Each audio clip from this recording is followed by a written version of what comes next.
Welcome to RTV. నేను మీ గయాజ్ని. దిత్వ తుఫాన్ కారణంగా రాత్రి అయితే కుంభవృష్టం ఉమ్మడి నెల్లూరు జిల్లాలో కురవడం జరిగింది. దీంతో నెల్లూరు నగరంలో లోతట్టు ప్రాంతాల మొత్తం జలమయం అవ్వడం జరిగింది.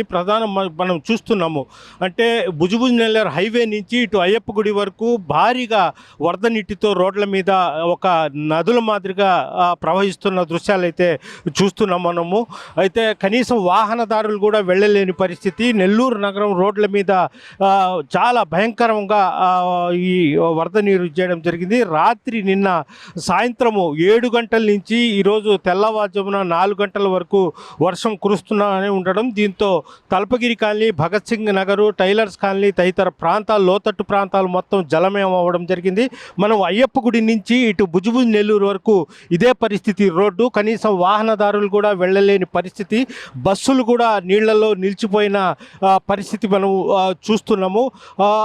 జాతీయ రహదారి నుంచి ఇటు అయ్యప్ప గుడి సుమారు 1 కిలోమీటర్ వరకు రోడ్ల మీద నీళ్లు ఈ విధంగా ఒక నది మాదిరిగా ప్రవహిస్తూ ఉంది. ప్రస్తుతం ఇది నది కాదు, ప్రధానమైన జాతీయ రహదారికి వెళ్ళే నెల్లూరు నగరంలో నుంచి జాతీయ రహదారికి కలిసే రోడ్డు ఇది. కనీసం లారీలు సైతము కనీసము వెళ్ళలేని పరిస్థితిలో ఆగిపోయిన పరిస్థితి ఇక్కడ ఉంది. అయితే కనీసం అంటే కార్లు అదేవిధంగా బస్సులు మొత్తము నిలిచిపోవడం జరిగింది. అయితే ఉమ్మడి నెల్లూరు జిల్లాలో ప్రధానంగా సూలూరుపేట, గూడూరు, తడ ఆ ప్రాంతాల్లో మరింత హెవీగా వర్షం కురియడంతో ఆ ప్రాంతాల్లో కూడా వాగులు, వంకలు అయితే పొల్లిపోతున్న పరిస్థితి అయితే కనిపిస్తుంది. అదేవిధంగా తీర ప్రాంతాల్లో కూడా ఇప్పటికే అధికారులు మరింత అప్రమత్తం చేయడం జరిగింది. నెల్లూరు నగరంలో ఫ్లైఓవర్ బ్రిడ్జీల కింద కూడా నీళ్లు ఇచ్చేయడంతో నగరపాలక సంస్థ అధికారులు మొత్తము రంగంలోకి దిగి అక్కడ నీళ్లు అక్కడ తోడే పరిస్థితి అయితే కనిపిస్తూ ఉంది.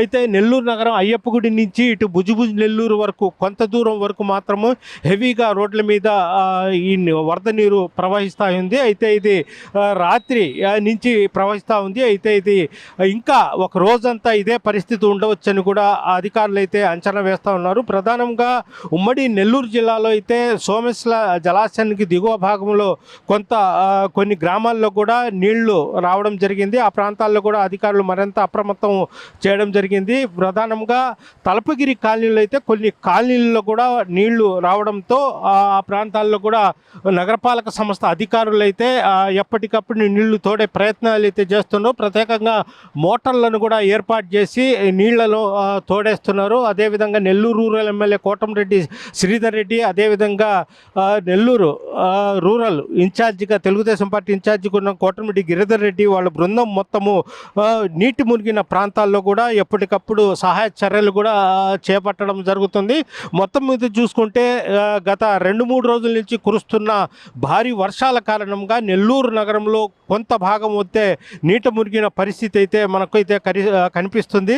అయితే జాకీర్ హుస్సేన్ నగరు, కిసాన్ నగరు, అదేవిధంగా పలు ప్రాంతాల్లో లోతట్టు ప్రాంతాలు మొత్తము నీటిమయమవ్వడం జరిగింది. అయితే ఈ వర్షం ఇలాగే ఈరోజు కూడా కురిస్తే మరికొన్ని ప్రాంతాలు కూడా మునిగిపోయే ప్రమాదం కూడా లేకపోలేదు. అయితే ఈ లోతట్టు ప్రాంతాలు వాళ్ళందరినీ నెల్లూరు నగరంలోని మున్సిపల్ స్కూళ్ళలో కూడా పునర్వాస కేంద్రాలను ఏర్పాటు చేసి వాళ్ళందరినీ కూడా పునర్వాస కేంద్రాల్లో కూడా చేర్పించడం జరిగింది. అదేవిధంగా నెల్లూరు నగరంలో కాలువల మీద, అదేవిధంగా కట్టల మీద నివాసాలు ఉంటున్న నిరుపేదలు వాళ్ళందరినీ కూడా పునర్వాస కేంద్రాలకు కూడా తరలించడం జరిగింది. అయితే వాళ్లకు ఆహారంతో పాటు నీళ్లు, చిన్నపిల్లలకు పాలు వంటి అన్ని సహాయ సహకారాలు కూడా అందిస్తున్నారు. ఇటు నెల్లూరు రూరల్ ఎమ్మెల్యేతో పాటు వాళ్ళ బృందం మొత్తం ఎక్కడైతే లోతట్టు ప్రాంతాల్లో నీళ్లు నిలిచిపోయి ఇబ్బంది పడుతున్నారో ఆ ప్రాంతాల్లోకి వెళ్ళి వాళ్లకు సహాయ చర్యలు కూడా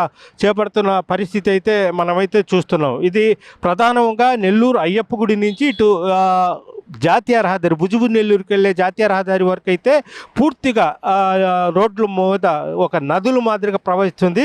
అయితే ప్రధానంగా దీనికి కారణం ఏంటంటే కొన్ని ప్రాంతాల్లో ఉండే ప్రధాన కాలువలు ఆక్రమించుకోవడము, పూడిపోవడం వంటి కారణం వల్లే ఇప్పుడు ఈ వాటర్ పైతట్టు నుంచి వరద నీరు, అదేవిధంగా వర్షపు నీరు మొత్తం ఒక్కసారిగా ఈ రూట్ల మీదకు పడడంతో ఎటు వెళ్ళలేని పరిస్థితి ఏర్పడింది. అయితే ప్రతి ఏటా ఇదే పరిస్థితి ఏర్పడింది. మనం చూస్తున్నాం. బస్సు కూడా చాలా కష్టంగా వెళ్ళాల్సిన పరిస్థితి అయితే కార్లు కూడా అసలు కార్లు అయితే ఆగిపోతాయి. అదేవిధంగా మోటార్ బైకులు పాదచారులు కూడా కనీసం నడవలేని పరిస్థితి ఇటు చూస్తున్నాం.